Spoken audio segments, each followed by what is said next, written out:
Hello बेटा। पिछले video में बेटा हमने 30 तक क्वेश्चन एक्सप्लेन कर दिए थे। इस वीडियो में बेटा हम 30 से आगे के क्वेश्चन एक्सप्लेन करने वाले हैं, जिसमें बेटा हमारा 30वां क्वेश्चन है। 30वां क्वेश्चन है 27 डिग्री सी ताप की 1 मोल आदर्श गैस को एकाएक इतना संपीड़ित, अब एकाएक संपीड़ित किया जा रहा है। इसका मतलब है रुद्धोष्म प्रक्रम है कि इसका आयतन प्रारंभिक आयतन का 1/4 रह जाता है। गैस का अंतिम ताप तथा इस प्रक्रम में कृत कार्य की गणना कीजिए। तो गामा का मान 1.5 है, आर का मान 8.3 है। ठीक है, तो निकाल लेते हैं यहाँ से। गामा का मान कितना था? 5/3। T1 है 227 डिग्री सी तो था, तो 27 को केल्विन में बदल देंगे। B1 कितना था?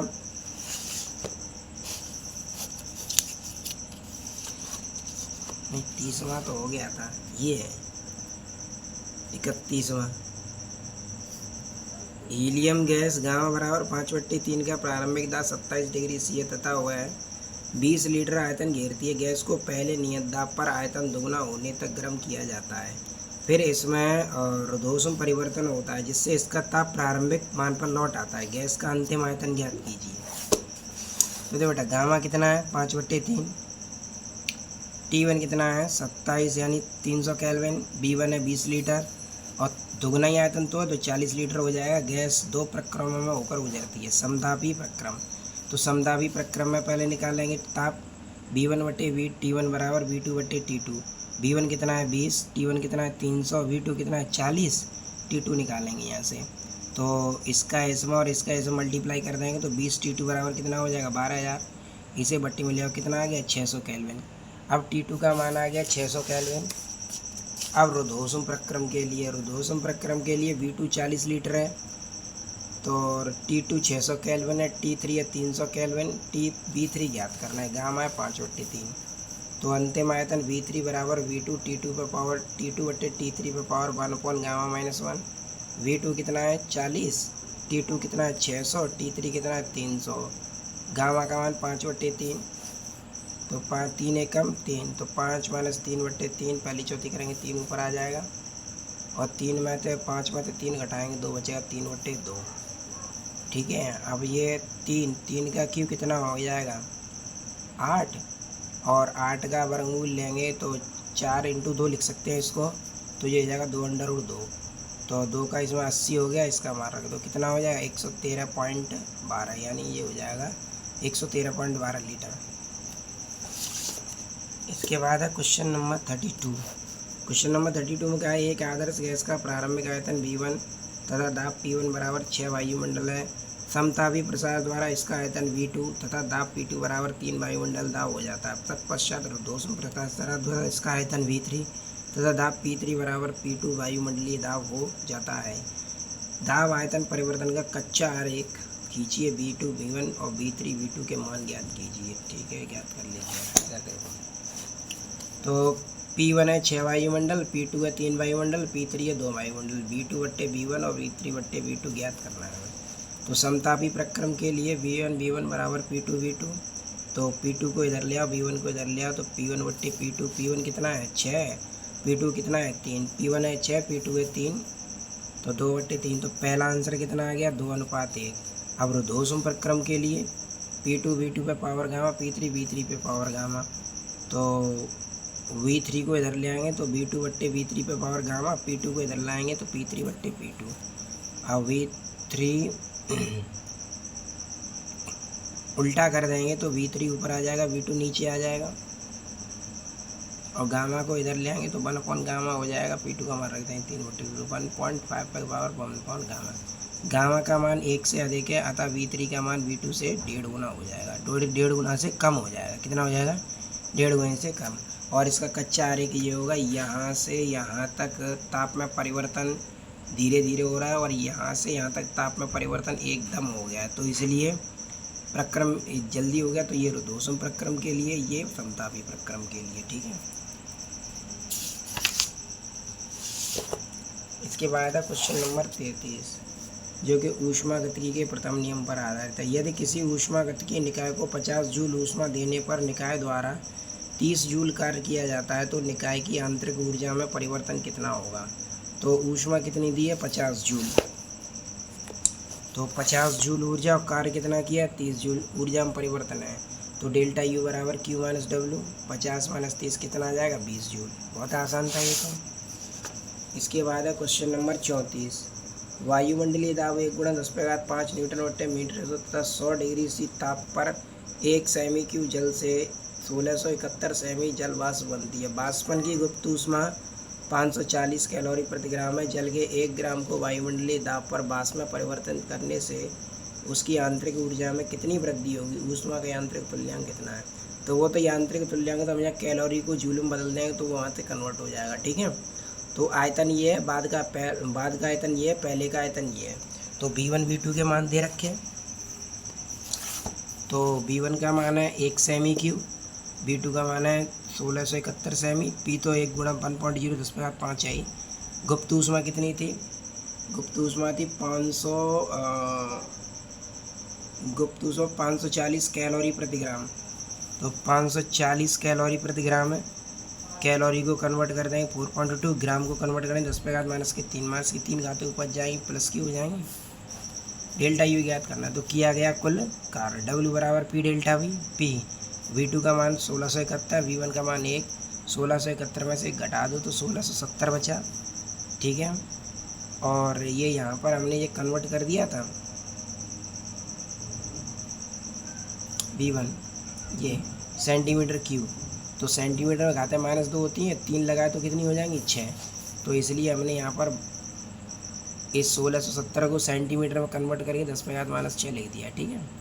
इसका इसमें गुणा कर लेंगे, 6 में से 5 घटा देंगे तो ये आ जाएगा 168.67 जूल। अब ये जूल में आ रहा है, कैलोरी में बदलेंगे तो 4.2 का भाग दे देंगे। तो 4.2 का भाग दे दिया 40.16 कैलोरी, यानी जिसे लगभग कितना लिख सकते हैं हम 40 कैलोरी। कितना लिख सकते हैं 40 कैलोरी। तो ये 40 कैलोरी हो गया। अब ये तो W का मान निकला है, किसका मान आ गया W का। अब ऊष्मा निकालनी है। 1 ग्राम जल को वाष्प में बदलने पर वायुमंडलीय दाब के विरुद्ध किया गया कार्य W बराबर कितना है 40 कैलोरी। अब दी गई कुल ऊष्मा Q बराबर ml, m तो 1 था, L कितना है 540 कैलोरी। अब वाष्प के अणुओं की आंतरिक ऊर्जा में वृद्धि, डेल्टा U बराबर Q माइनस W। Q कितना है 540, W कितना है 40, तो कितना आ गया बेटा 500 कैलोरी। कितना आ गया 500 कैलोरी। इसके बाद है क्वेश्चन नंबर 35। क्वेश्चन नंबर 35 में क्या कहा है, 100 डिग्री सी ताप पर 1 ग्राम जल का आयतन 1 × 10⁻³ V1 ये हो गया, ठीक है, तथा सामान्य दाब पर 1 किलोग्राम जल का आयतन V2 ये हो गया। भाप की गुप्त ऊष्मा 2.10⁶ जूल प्रति किलोग्राम है। 1 × 10⁵ न्यूटन/मीटर² का दाब है ये P। 5 किलोग्राम जल को उसी ताप पर उसी दाब पर भाप में परिवर्तित करने के लिए कितना कार्य करना पड़ेगा। और आंतरिक ऊर्जा में वृद्धि, तो इसमें W और आंतरिक ऊर्जा में वृद्धि दोनों ज्ञात करने हैं। तो M1 है 1 kg, V1 है 1 × 10⁻³ मीटर क्यूब, V2 है 1.671 मीटर क्यूब, L है 2.3 10⁻6 जूल प्रति किलोग्राम और P का मान दे रखा है 1.0 10⁻5 न्यूटन/मीटर², M2 है 5 किलोग्राम। तो हमें W ज्ञात करना और क्या ज्ञात करना है डेल्टा U। तो पहले W ज्ञात कर लेते हैं P डेल्टा V से, जो कि V1 V2 भी है और P भी है हमारे पास। तो पहले W निकाल लेते हैं। लेकिन यहाँ पर जब हम W निकालेंगे तो 1 किलोग्राम के लिए 1 किलोग्राम मान है, 1 किलोग्राम के लिए ये सभी मान दे रखे हैं और उसने डायरेक्ट 5 किलोग्राम पे पूछा है। तो 1 किलोग्राम पे निकालेंगे तो सीधा सीधा W में कितने का गुणा कर देंगे 5 का, 5 किलोग्राम के लिए निकल आएगा। कितने के लिए निकल आएगा 5 किलोग्राम के लिए। तो यहाँ पर हमने कार्य निकाला W बराबर P डेल्टा V इंटू 5 का गुणा कर दिया। यहाँ पे P डेल्टा V को लिखेंगे V2 minus V1, P 1 × 10⁵5, V2 1.67 और V1 1 × 10⁻³ ही तो है। घातों को हटा देंगे तो 0.001 मीटर क्यूब लिख लेंगे, ऐसे तो लिखेंगे, घातों को हटा के 0.001 क्यूब। तो यहाँ पर हमने ऐसे ही कर लिया है 0.001। अब 1.671 में से 0.001 घटा दो तो 1.670 बचेगा इंटू 5। अब यहाँ पर बेटा 5 ये 5 का इसमें गुणा कर देंगे 8.350, यहाँ पर भी 5 है ये, ठीक है, 10⁵ जूल हो जाएगा। ये तो हमें W मिल गया। अब ऊष्मा निकालनी है, Q बराबर ml 5, 2.3 10⁵6 कितना हो गया ये, पॉइंट को हटा देंगे तो घात 1 कम हो जाएगी, 115 10⁵5 जूल। अब निकाल लेंगे आंतरिक ऊर्जा पर Q minus delta Q minus W। Q कितना है 115 गुणा 10⁵5, W कितना है 8.35 10⁵5 घटा दो इसमें से तो ये बचेगा 106.65 10⁵5 यानी 1.06 10⁵7 जूल। ठीक है, कितना आ गया 1.06 10⁵7 जूल। इसके बाद है क्वेश्चन नंबर 36। क्वेश्चन नंबर 36 क्या कह रहा है बेटा, 1 मोल एक परमाणु आदर्श गैस स्थिर सामान्य दाब पर 0 डिग्री सी से 80 डिग्री सी तक गर्म की जाती है, तो ताप में परिवर्तन कितना हो जाए। 1 मोल है तो म्यू का मान तो 1 हो गया, डेल्टा टी कितना होगा 80 माइनस 0 यानी 80 डिग्री सी। फिर क्या कहा इसने, आंतरिक ऊर्जा में परिवर्तन ज्ञात कीजिए। गैस को दी गई ऊष्मा 1660 जूल है, नियतांक आर इतना है। ठीक है, तो क्यू का मान दे रखा है 1660 जूल, आर है 8.3 जूल प्रति मोल इंटू केल्विन।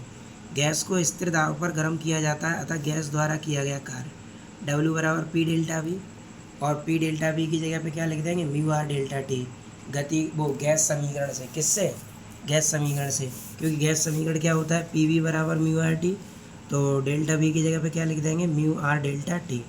अब म्यू का मान 1 है, आर का मान 8.3 है, डेल्टा टी कितना है बेटा 80, 80 का इसमें गुणा कर दो 664.0 यानी डब्ल्यू कितना आ गया 664 जूल। अब आंतरिक ऊर्जा में परिवर्तन निकालेंगे तो डेल्टा यू बराबर क्यू माइनस डब्ल्यू। क्यू सवाल में दे रखा है उसने 1660, तो 1660 में से ये घटा दें कितना आ जाएगा 996 जूल। कितना आ जाएगा बेटा 996 जूल। इसके बाद है क्वेश्चन नंबर 37। सामान्य ताप 0 डिग्री सी तथा सामान्य दाब 1.01 10⁵5 लीटर। ये दाब हो गया। 1 ग्राम अणु गैस का आयतन 22.4 गुणा 10⁻³ मीटर क्यूब है। अचर दाब पर 100 डिग्री सी दबाने पर आयतन कितना होगा, गैस कितना वाय कार्य करेगी। तो आयतन निकालना है, गैस कितना वाय कार्य करेगी वो क्या था, तो V1 दिया, हमें V2 निकालना। P का मान ये दे रखा है और शुरुआत में ताप 0 है, बाद में ताप 100 डिग्री, तो डेल्टा टी कितना हो जाएगा 100 ही हो जाएगा। तो देखो बेटा पहले ताप था T1 0 डिग्री सी, तो डेल्टा टी हो गया 100 माइनस 0 100 हो गया। यू V1 कितना दे रहा है 22.4 गुणा 10⁻³ प्रारंभिक आयतन इतना ही तो दिया है उसने 22.4 गुणा 10⁻³ मीटर क्यूब, तो ये हो गया 22.4 गुणा 10⁻³ पी कितना 1.01 10⁻5 मीटर मट्टी में। म्यू ज्ञात करना है, V2 ज्ञात करना है और W ज्ञात, म्यू 1 है, V2 और W ज्ञात करने हैं। ठीक है, तो यहाँ पर सूत्र लगा लेंगे, चूँकि दाब नियत है तो P डेल्टा V बराबर म्यू आर डेल्टा टी, तो डेल्टा V बराबर क्या हो जाएगा mu R delta T upon P. Delta V को लिख देंगे V2 माइनस V1, म्यू का मान 1, आर का मान 8.3, डेल्टा टी का मान 100, पी का मान 1.01 10⁵5। ठीक बेटा, इसका इसमें गुणा कर देंगे 830 हो गया बटे में 1.01। ठीक बेटा, अब B1 का मान कितना था 22.4 गुणा 10⁻³ ठीक, ये माइनस वाली संख्या इधर 95 22.4 गुणा 10⁻³ यहाँ पर हमने 0.1 अंक बाद लगा दिया, 2 घातें कम हो जाएंगी, 8.3 10⁻³, इसका इसमें भाग दे देंगे 8.2, इस दोनों को जोड़ दो कितना आ गया 30.6 गुणा 10⁻³ मीटर क्यूब। ये तो V2 निकल आया। अब कृत कार्य निकालना है, W बराबर P डेल्टा V, P का मान 1.01 10⁵5, V2 का मान 30.6 गुणा 10⁻³ और V1 का मान कितना था 22.4 गुणा 10⁻³। इसमें से इसे 8.22 बचेगा, इसका इसमें गुणा कर देंगे 8.22 का, 5 में से 3 घातें घटा दी, 2 घातें बची, 10 पे 2 घातों क्या लगे 100 का इसमें 822, ये हो जाएगा 828.2 जूल। डब्ल्यू कितना आ गया बेटा 828.2 जूल। ठीक है, इसके बाद है क्वेश्चन नंबर 38। क्वेश्चन नंबर 38 में क्या कहा है, प्रदर्शित चित्र 7.30 में यदि स्थिति A पर निकाय की आंतरिक ऊर्जा 10 जूल है, तो A पर आंतरिक ऊर्जा कितनी है 10 जूल। स्थिति A तथा स्थिति B तक परिवर्तन में निकाय को दी गई ऊष्मा 50 जूल हो। अब ऊष्मा कितनी है डेल्टा क्यू 50 जूल। स्थिति बी पर आंतरिक ऊर्जा की गणना कीजिए।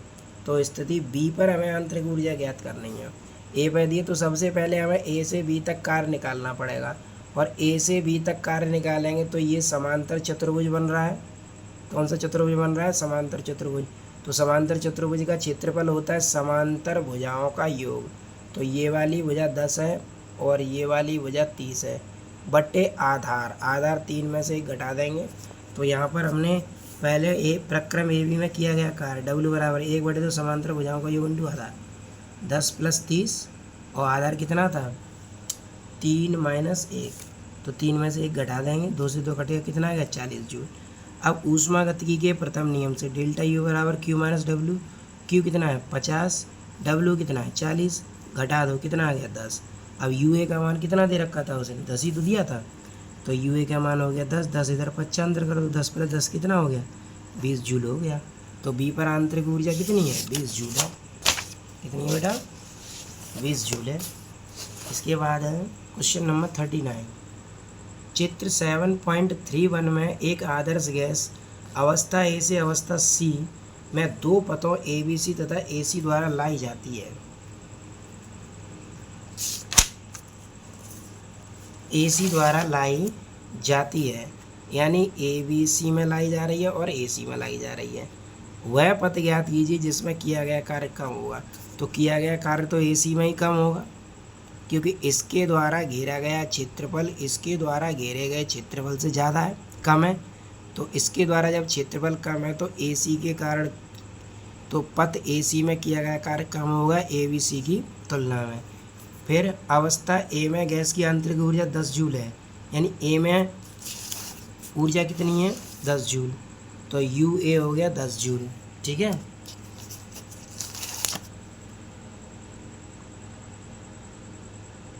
दस जूल है। AC द्वारा अवस्था C में लाने हेतु 200 जूल ऊष्मा दी जाती है, और ऊष्मा कितनी दी जा रही है? 200 जूल। UC का मान ज्ञात करना है।